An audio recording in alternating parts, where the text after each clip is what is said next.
Yo, go on YouTube, put in Papa Bands, and make sure you listen to that music and watch them videos, you heard? Follow the bro on Instagram too. QU in the building, you heard? Gen Pop Gang, Z-Man, Suicide Polo with the Ski Man, yeah. And always and forever like Heat Wave. If you like what I'm doing over here, feel free to send me a Cash App donation, you heard? If you a rapper and you need that music promo on the channel, holla at me. Or if you want to get in a collab, holla at me. You heard? We get it in. That's a fact. Make sure y'all go subscribe to that Gen Pop music page too. A lot of my music I took off my YouTube page because it was causing too much problems with my copyright issues and my partnership with YouTube and all of that. So all of the music and most of my music videos is going to be on the Gen Pop music page on YouTube. Put in Gen Pop Music St. Laz and it'll pop up. Make sure you subscribe to that. Hit the bell so you can stay in tune with that music. Yeah. Where it was no angle and I couldn't get away. I jumped out. My man's name in the car. They was trying to tell me to get rid of the animals. And that them niggas like, they crazy. I ain't getting rid of shit, nigga. I told them when I stop this car, jumping out this car, I'm blowing this thing. Yeah, I know what to do. Get low.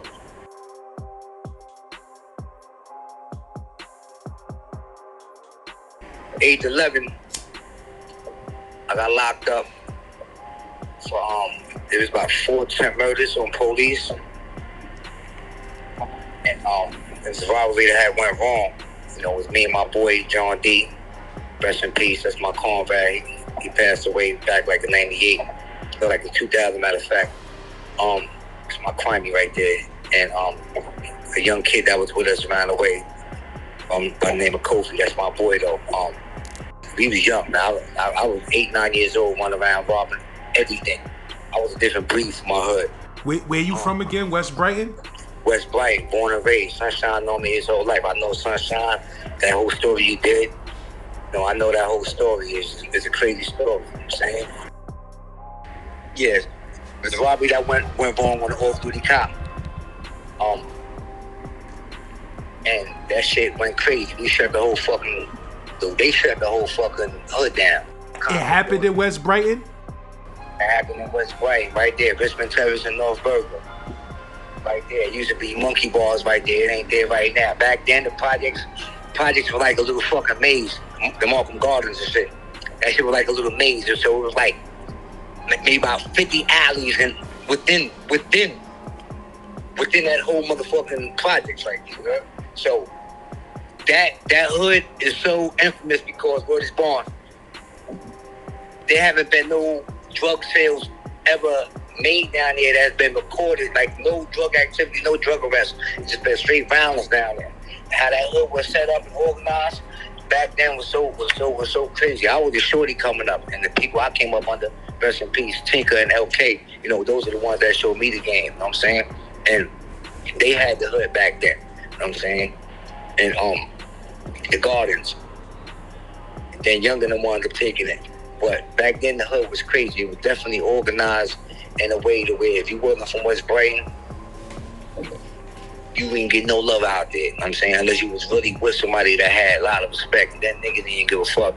We was raised different. We was raised to fight each other and kill everybody else. By all the older kids, by all the older dudes from by my way. So we had a different mentality coming up. Niggas had to go through basic training coming out the house. That's something that's missing nowadays that these kids don't even know nothing about. And you had to be put through the test to see where the fuck your heart is at. Ironically, I was one of the ones that was a missile. I was on a pistol.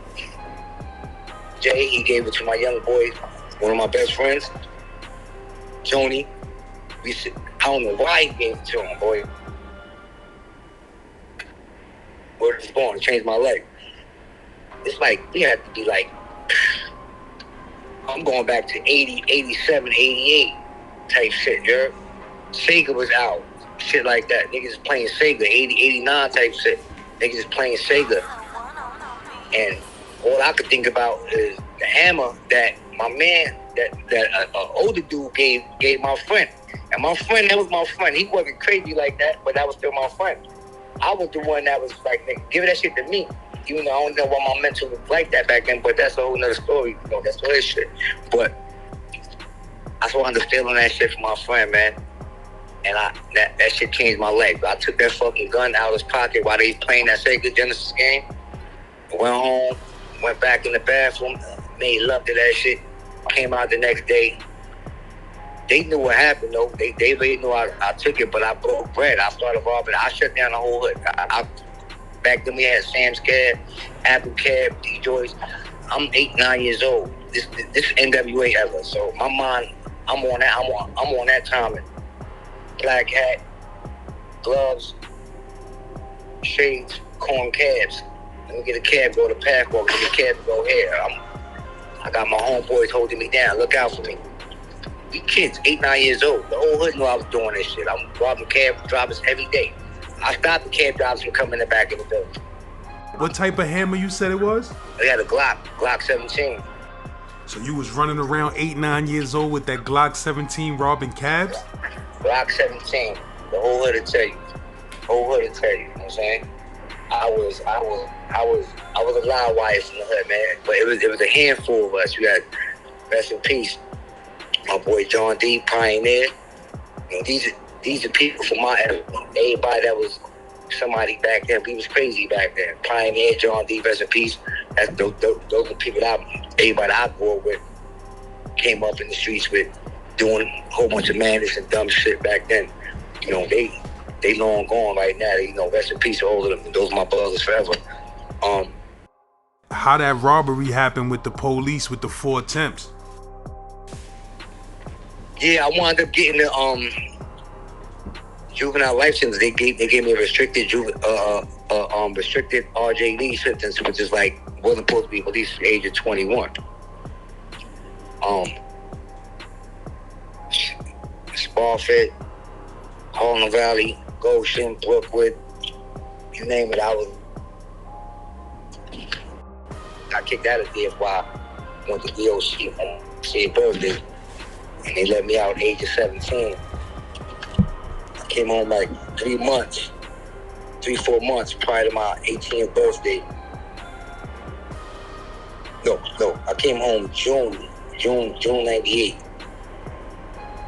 That's when I was released, June 98. And it was madness for me. The day I came home, madness came home. I was mad at the world, bro. I didn't even know how mad I was or why I was fucking mad, but I came home in a whole different mission. This on self-destruction. Everybody that know me, they know that. I was a leader, always a leader by example. And so once I got everybody together how I wanted it, the team was over. The whole hood was over. The whole Staten Island was over. 98 was a dangerous and treacherous year, man. A lot of people died. Came home 98, and I was locked right back up by 2000. Well, no, I locked back up again 99 for some other dumb shit. Came home from that I came right back for a body in Queens that took place, and I had a whole nother attempt murder on police in the same area in West Brighton all over again. Like I said, 98 was a dangerous year, man. Very dangerous. Whether like I said, 98 I came home, and me and my peoples. Everybody knows Shati. He the one that Sunshine was speaking about in regards to the homicide, the cop getting killed. That's my comrade, that's my brother. Goldie, North, Charms, Cat. It was a lot of people on the set. ST. That's real dangerous characters that I'm speaking about. Like, it was a real dangerous time in Staten Island. And everybody that knows what the fuck I'm talking about. But like I said, I wound up getting jammed right back up for a homicide in Queens in 2000. With a whole nother set of attempt on police. I was on the run for the homicide in Queens. I I got into a high-speed chase in Staten Island. Police tried to pull me over. Coming from Perkins, like 4 in the morning. Police tried to pull me over, me and a few other people. My man Gritty. And somebody by the name of Radass. Police tried to flag me. I wasn't with it. I had like 3 hammers on me in the arrest. Tried to get away, couldn't get away. Jumped on the highway, tried to get away from them. I started blowing on the niggas on the highway, on the police. Took them on a high-speed chase from Staten Island highway, back to my projects, made it to my projects, ran to my projects. By that time, I had the whole fucking 120 precinct on me. SWAT team, helicopter, surveillance, everything. I wasn't getting away. No way getting around this. I already knew it was, but I went all the way with this shit. Ran through my hood, ran through Broadway, ran through the whole projects. Cop cars, helicopters on me. Marble, swiping them, dodging them. I made it all the way back down to the Marble homes where it was no ending. I couldn't get away. I jumped out. My man's in the car. They was trying to tell me to get rid of the hammers. You know, them niggas like, they crazy. I ain't getting rid of shit, nigga. I told them, when I stop this car, jumping out this car, I'm blowing this thing. Yeah, I know what to do. Get it low. All the way in this corner. The block right before Richmond Terrace. I forgot that lane. On the name of the lane, Markham Lane, one of them lanes, some shit like that. I hopped out. I threw like 4 shots. They threw like 9, 10 shots at me, and I ran. But I couldn't go nowhere. Like I said, I had the helicopters. They hit me with the fucking van. I got up, made it like 4 other blocks. It was, man, shit. What you mean? They tried to run you over and hit you with the van? Oh yeah, the niggas almost broke my fucking kneecaps. My knees still fucked up to this. You say your knee still fucked up to this day? Word. As soon as I jump out the whip, I started flaming on. My man in the passenger seat, he got away. He jumped out, kept it moving. Somebody was in the back seat. He could have got away, but he didn't got away. I mean, that's why I went down the way I went down. But that's a whole nother story. But yeah, I flamed at them, kept it moving, ran through one of the alleys, threw the hammer in my boy's backyard, and moving. By the time I got to Elm Street, they hit me with the van. Elm Street and Richmond Terrace. When they hit me, I kept it moving. I got right back up, jumped over a car, jumped through somebody's backyard. I made it like 2 blocks over. And that's when they hit me again. I was swarmed, and that was that. They had me, apprehended me. Meanwhile, they get me to the precinct, 120 precinct. They charging me for the fucking all these attempt murders on the cops. So I'm sitting there thinking, I'm like, all right, fuck, I'm going to deal with this shit. Meanwhile, I don't even know I'm on the run for the homicide personally at the time. So the kid that was in the back, he there with me. I mean, because he never made it out the car. And we the 120 police, and I'm thinking I'm gonna go to court the next morning.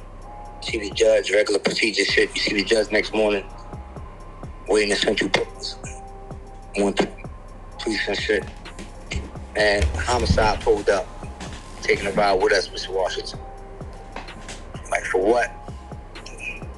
They ain't tell me nothing. They took me all the way to 103rd Precinct. Line up, went through the whole full detail, but homicide officer, he told me straight up, I just didn't believe him. He said, yo, your boy in the next room. I said, Mr. in the next room right now, singing like a fucking canary on some movie shit. I ain't believe him. I said, yeah, show it to me in black and white. He went about his business. I went about my business with the lineup, and the procedure got picked out and went through my motion. They first charged me with murder in the first degree for the homicide. So all this happened within like 24 hours. Cop shit. I ain't even see the judge yet for the Staten Island case. So now they got me out here in Queens fighting this shit. Now I'm fighting this shit, looking at this shit, what the fuck? Alright, so after the lineup, following morning, they took me to Staten Island court for them attempts and assaults on the police officers and shit, plus the weapon charges shit. And this one I know it was real. So like after I get a ring, they put me back down to the pens. I'm on the phone. I jump immediately on the phone to call my lady at the time. She was just in the courtroom and shit. So I'm on the phone with her. Well, I'm on the old boy that was just in the back seat with me, Devin the precinct. The police shit. He winds up coming into the pens. When the SEALs let him in the pens, but the SEALs fuck me. They've been knowing me forever coming through there. So I think they did that shit deliberately just to let me know like what was up for dude. Cause I'm on the phone. I'm like, hold on, babe. I'm gonna call you back. I immediately like addressed the issue. I'm like, yo, what the fuck's up with you? Like, I know these police play games, but they talking about you saying this, you saying that. I got knowledge of self, so and at the time he had knowledge of self. So he went with the guard body thing. Your word is born to the falls of this, word is born this, I would never. But as soon as he said that, all you hear is man Keys running to the back. We all the way in the back cell, last cells. The criminal courthouse off Charge G, this the old courthouse. They bum us the cell, Mr. You can't be in the cell, Mr. Walker. You got separation against him. They grab him up, yank him out the cell. I'm like, I'm caught up in the day, like, oh shit. And heartbroken too at the same time because he's somebody that I had love for and that I was really looking out for and taking care of from the streets to the pen.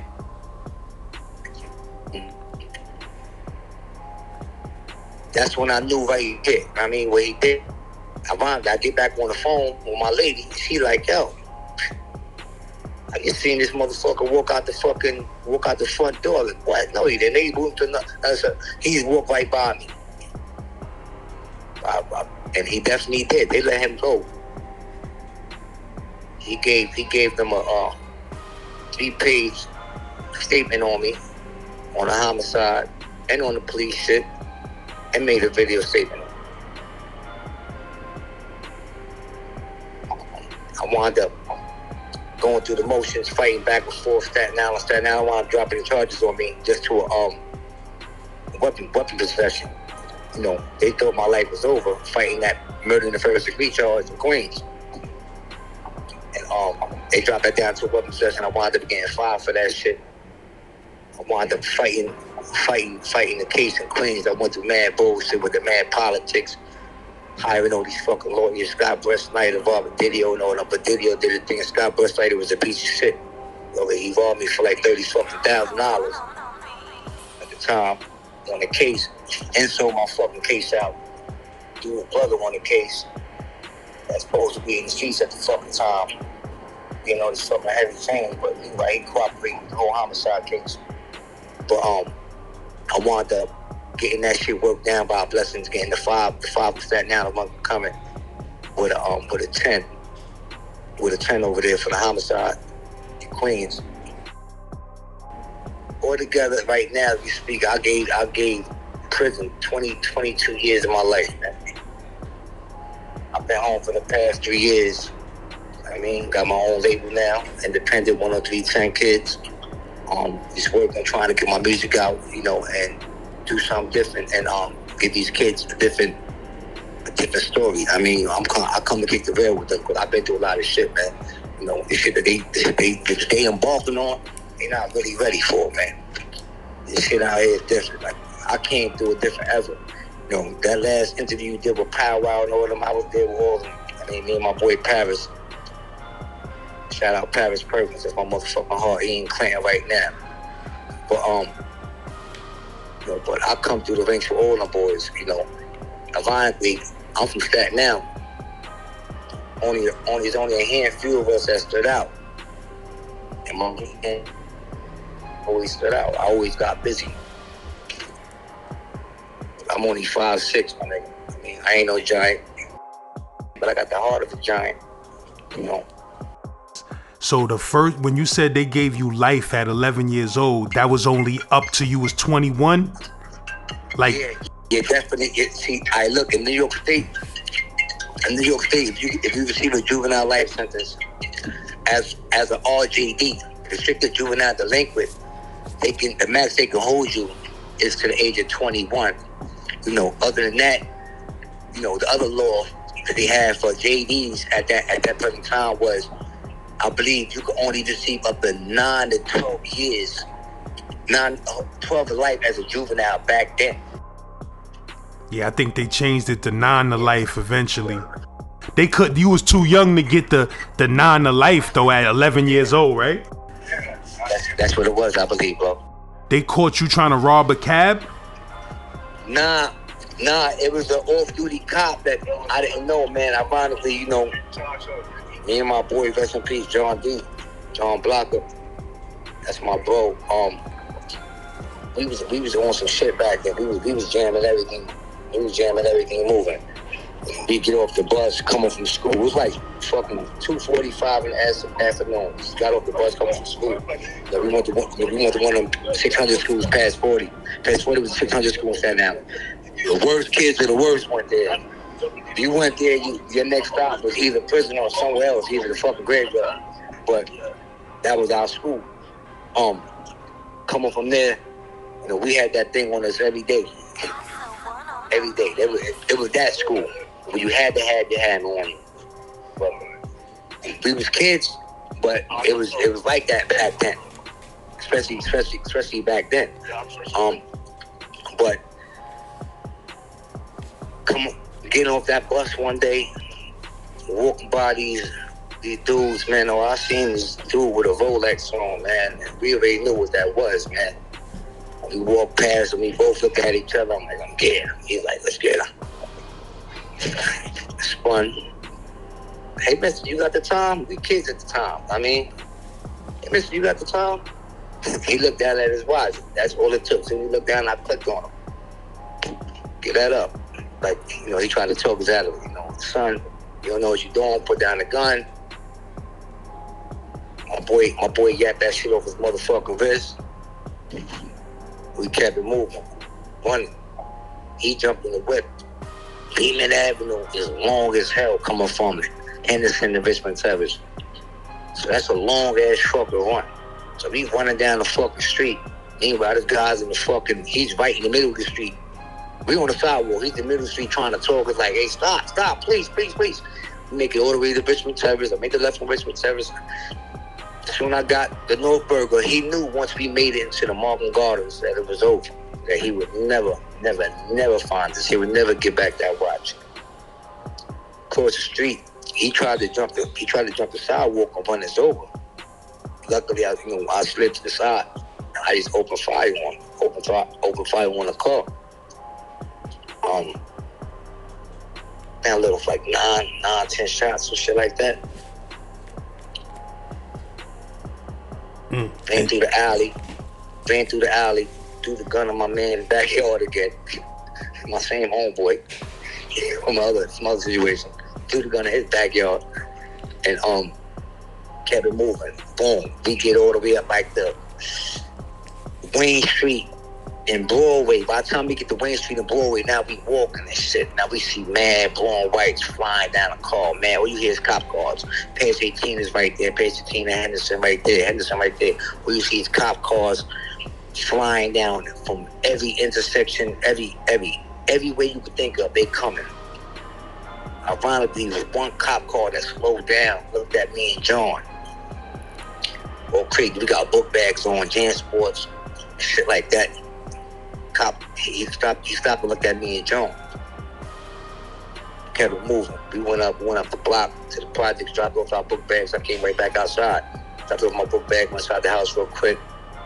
Ironically, soon I'm walking in the house, my grandmother's house, her good friend, Miss Macbeth, is telling my grandmother about what happened down the block. Word didn't already got up the block. That a cop. There was a cop shooting down the block. Like, oh shit. So she's like, where you going? Like, I'm going back outside. She's like, be careful, something happened. I said, yeah, I know, Grandma.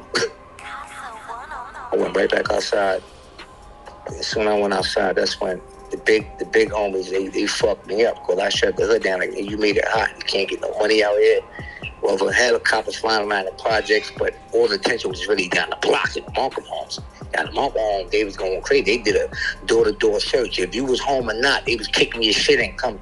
They was kicking your shit and coming in there looking for us, boy. They was not playing. They was not playing. We should have, like I said, like 2:45 in the afternoon, boy. So I'm up the block the whole entire time. I get word that Kofi got locked up. Kofi was with us too, but he was just way behind us. I go about my day. We doing our thing, smoking, drinking, but we it's shut down. I mean, it's helicopters flying around my projects, 2 or 3 helicopters. There's 2 projects back to back crossing the street in the diagonal, West Brighton and Malcolm Gardens. Whole shit shut down. Nobody made no money. So the big homies fucked me up, punched me up and all that shit. I made it hot. We made it hot. John got low. I don't even know where the fuck he at. I heard he was down the block and I was that. Meanwhile, it's like around 9, 10 o'clock at night. I go home now to my house. My mom's came home from work. I'm living at 810 at the time. My man John D, at the time, rest in peace, he lived over us on the 7th floor. Him and his brother Brucey and shit. Shout out to Brucey. Like around 11 o'clock at night, I'm laying in my bed. I'll never forget this shit. I'm listening to the Ghost of Ray. Can't believe why I was so sick. Listening to that shit on the radio, on a cassette tape. Shit wasn't even out yet, matter of fact, at the time. Next thing I know, I fall out, but I wake up. A whole bunch of punches. I'm being punched. I'm being fucked up in my crib. Like, I wake up, a gun in my head. Police fucking me up, ransacking my house, fucking my shit up. Fucking my mom's shit up. That's how they caught me for that shit, boy. They ran in there, locked me up, violated the crib, kicked my mom's out the projects behind that shit. You was only 11 when they nabbed you? Yeah, hell yeah. Yeah, I was 11. Front page paper, Daily News, Babyface Gangster. Rob and shoot cops. Check it out, they never said my name in the article, you know what I'm saying? But you could look it up, Staten Island Advance. November 11th, 1994. It was election, whatever election day was that day. That's what made it so crazy. If the shit happened on election day. You heard? I mean, because it was already hot at the time. But, you know, niggas young. I'm a kid. I ain't know no better. I'm out here trying to come up however I come up at that time. Shit was crazy. Yeah, but let me ask you that too, bro. Why was you in the streets so young like that? Like, I mean, your parents was around, or like, why was you able to be in the streets wilding out like that? Yo, it's crazy. My pops, you already know the game, man. This nigga smoked out, you know, left and all that, but you know, there ain't no sad story. But yo, niggas came up rough, man. West Brighton was crazy back then, G. I mean, like, I don't give a fuck from what age bracket you was, you heard? When you came out that house back then, it was an order. Even from back then, it was an order. Where you wanted to be in that motherfucking park and playing and doing certain things, you had to be a certain way. You had to be tough. You had to be a certain way. You had to fight. If not, you was getting ran down. You won't have shit. He's gonna take everything from your shoelaces, everything, girl. All your JanSport, all the little fucking patches niggas had a big involved. You getting all that. Gas, all that shit get involved. You getting stripped. Niggas was hungry out there. It was fucked up, man. It was hard. Like, I come from a household where my mom's is the only girl out of 7 boys. I mean, I'm the baby. So, you know, she worked, doing her best. I was caught up in the streets at a younger age. My influence was a little different. I had uncles that was in the streets, you know, that gravitated me, infinite law. You know, which helped me gravitate to the streets at a early age. And not saying that, but shit was hard. I seen shit that I shouldn't have seen, and I seen homicides at an early age, man. Yeah. Early age that fucked me up, man. Shit right there. Like, the shit was Brighton was different, my nigga. Cops was not coming at that time. They was bang outs all day. So niggas I done seen dead bodies sitting right there in the park for hours. I'm walking to the store just to go get a loaf of bread. I ain't never forget that shit. But I don't know. What gravitated me to the streets, I was a lord to that shit from an early age. I don't know why, man. I can't even tell you why, I just knew that where I come from, you had to have heart to survive. And you had to have heart. And you had to be with the shits. Back then, my friends, John D, Pioneer, we all come from fucked up family households, man,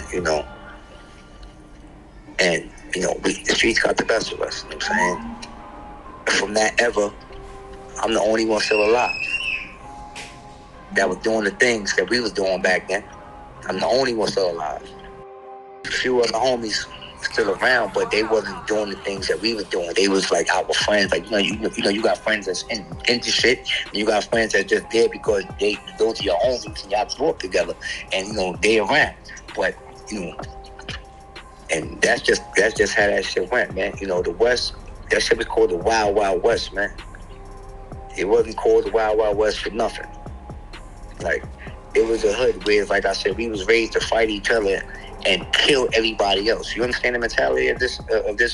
This is the hood where it's like, to this day, we can't name of I probably think about one or two people that killed somebody from West Brighton. Everybody else, the mentality was we the ones that run around doing the dirt to everybody else. That was our mentality. That's how it was back then. But nobody's flavor was Brighton. Yeah, a lot of legends that came from there, a lot of bloodlines. See, law caught a bit like in '83 and shit, went away, and he wound up going to a juvenile DFY facility. Ironically, he wound up going to Harlem Valley. So I got just when I was like maybe 2-3 years old on a visiting floor in Harlem Valley as a kid. You heard? Inside my little sailor outfit. Or as a baby back, I'm going back to '83, '84 when the sailor outfits was popping. And shit. '82 maybe even. But yeah, I had my little sailor outfit on the visiting floor with him, and how ironic that, as years go down and I wound up getting caught up in the streets and I wound up going away. That's the first year I landed, Harlem Valley. My mom used to come see me. I used to think about that shit, I was in Harlem Valley ironically twice. I got kicked out that jail twice.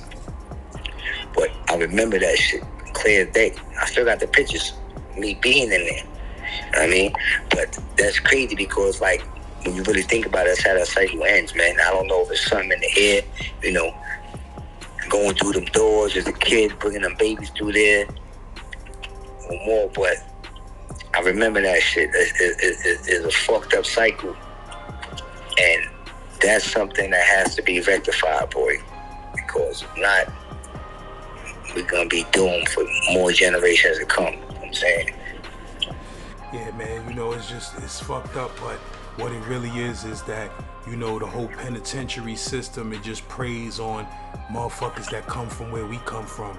So it's like we just cash cows to these motherfuckers. Like, we gonna always fill the motherfucking penitentiary up. They know if we in poverty, we out here in these hoods, we all broke, fucked up, we gonna stay going to jail, we gonna stay committing felonies, and we gonna always pack them jails and create jobs and opportunities for other motherfuckers like lawyers, DAs, judges, cops. Right. We create these niggas income by going back and forth to the penitentiary. You know what I mean? For that cycle going on. Yeah, so it's like you got caught up in that cycle. That's why I thought, but Brothers is more weird now, man. Brothers is more conscious than back then. Brothers was in a state of just, back then it was more like black power, fight the power and all other shit, but nobody was really taking a stance. We had different classes. Now brothers is more weird. Brothers know, man. It's been devastation for 2-3 decades now, man. So brothers trying to get together, especially for the brothers that have been through that shit, that know better, man. Yeah, if you notice a pattern, man, with a lot of these, what I'm trying to do is with a lot of these interviews is I'm trying to diagnose shit. Like, now I mean, if we notice a lot of these interviews with stories from dudes, we all kind of got the same story. Like, That's right. Either both or one of our parents was on drugs. Our parents was type young and negligent and let us be in the streets thinking that it wasn't going to end up with niggas catching bodies and going to the penitentiary. You feel what I'm saying? And then, niggas is in housing projects, public housing, welfare, poor, violent communities where crack cocaine ravaged the whole hood. All of this shit is nothing coincidental or accidental, bro. When that crack shit hit, niggas was going to the can and killing before then, but when that crack shit hit, it created a whole different monster. You know why? Because that shit created wealth for neighborhoods, man. That shit for families, man. And so, that's the power of a dollar, the evil of that shit, because it can get you to turn on your friend, and get you to turn on your brother, and it'll make your enemy even your best friend. Sometimes. I mean, that's how real the game get. Your enemies join sides with your own enemies just to get at you for the power of a dollar. But that shit devastated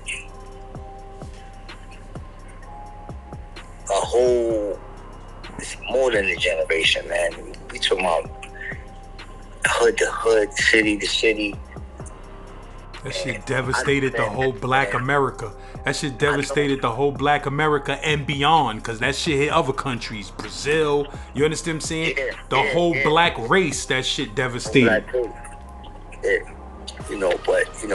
once that money came into play, it put people together and divided a lot of people for the wrong reasons. Some people did right with their money, others just Yo, it's crazy, because with that crack shit, bro, it's all type of motherfuckers that became drug lords that them niggas wasn't planning on becoming no drug lords. They wasn't even thinking about the streets. Them niggas was playing basketball and getting good grades in school. But when that crack shit hit, niggas is like, niggas turned into kingpins. Like, whoever was the smartest nigga with some money, they could turn into a kingpin. That's right. And then they had brothers and cousins and uncles that'd go to them guns if necessary. That's right. Like, I seen that shit firsthand in my household, man. My pops sniffing, smoking. What the fuck going on? A kid. It was bad. This nigga was involving everything. I remember fucking going to I used to stay at my grandmother's house. We just went shopping one school year. You heard? I knew I was fly that school year. At Sherlin, fucking the Bo Jacksons that just came out and shit. I knew I was fly. You couldn't tell me nothing. Now my boy Princeton, I used to always compete with Princeton. He always had the Sherlin and shit. His moms kept him flying shit. Well, his family kept him flying shit. So, like, this shit I got him and shit. I'm pulling up right. Man, me and mommy just went shopping. They laced me out, boy. Meanwhile, I'm at my grandmother's house for like the whole week. Now it's time to go home for the weekend. Go home. I can't wait to go in the closet and just throw my clothes on, boy. And I'll never forget it. Sunday afternoon, like 5 o'clock. She put the key in the door, opened the door. She said, "What?" She stepped back out. Stepped back out the door. I was like, "What happened?"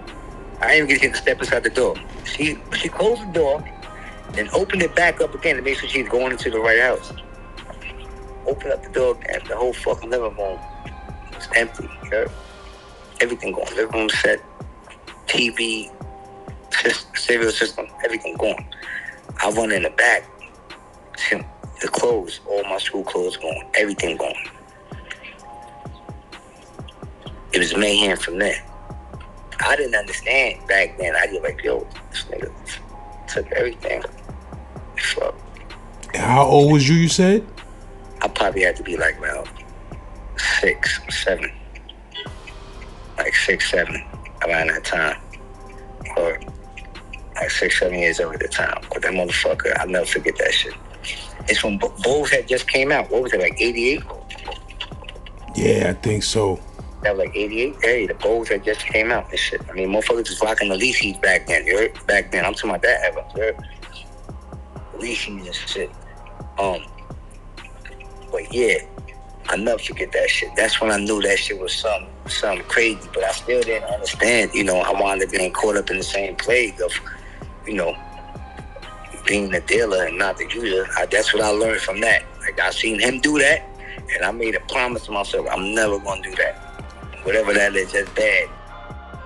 But think about that though, bro. What type of motherfucking drug would make a nigga clean out his own crib, his own kid's crib, and clothes? Like, that drug was crazy, bro. It's crazy.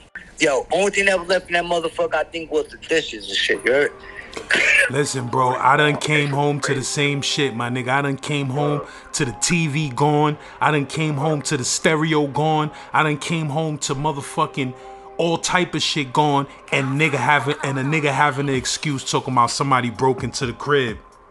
Yeah, it get crazy like that, you know, and then, man. Know what I mean? And until we got hip to that shit and realized nigga was on crack and the nigga was taking that shit and selling that shit. But the nigga would never do no shit like that, my nigga. You understand? Like, the nigga before crack would never do no shit like that. So I knew it was that crack, bro. Yeah, facts. You know, now, man, you know, the 80s was crazy because it was like, yo, we started talking about that shit with my homies. Yo, yeah, my pop did the same shit. Yeah, my uncle did the same thing. He took the TV, go on my homeboy's crib, probably going in there, do whatever, play a game, Nintendo or something like that. What happened to the game? That shit gone. It was normal, bro. That shit was normal. Yeah, that's the fucked up part about it. Yeah, bro. But you know, this is why we gotta put these pieces to the puzzle together, because, you know what I mean, and realize that it wasn't nothing wrong with us. It was something wrong with life at the time. Yeah. You feel what I'm saying? Facts. And it still is, man. It still is. But, real talk. Kids going through that same shit right now. It's kids going through that. Crack is still out here. It's all type of even more shit out here now. Kids is going through that same shit right now. Yeah. It's just a whole different spin. Fucking with them beans and all the other shit. Like, man, all the shit designed for failure when we really look at it. But it's part of the game too, man. So I ain't never knocking nobody hustle how they get by, but you know, it's time to level up and do something different, man. So, but yeah, man, that whole crack era was just insane. I mean,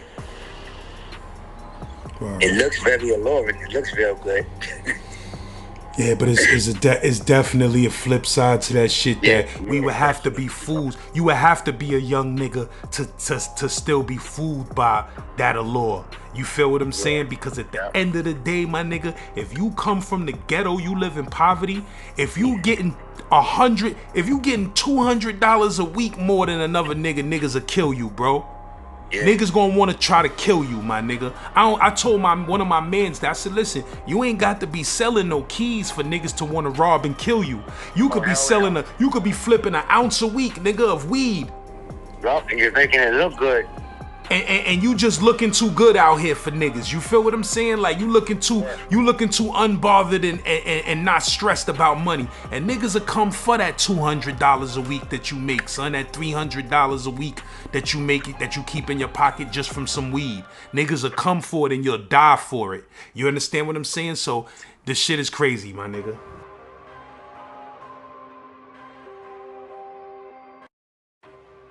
If you appreciate what I'm doing over here on this YouTube channel, feel free to send me a Cash App donation. You heard? C-Man Suicide Polo with the Ski Man, running around the hood like He-Man.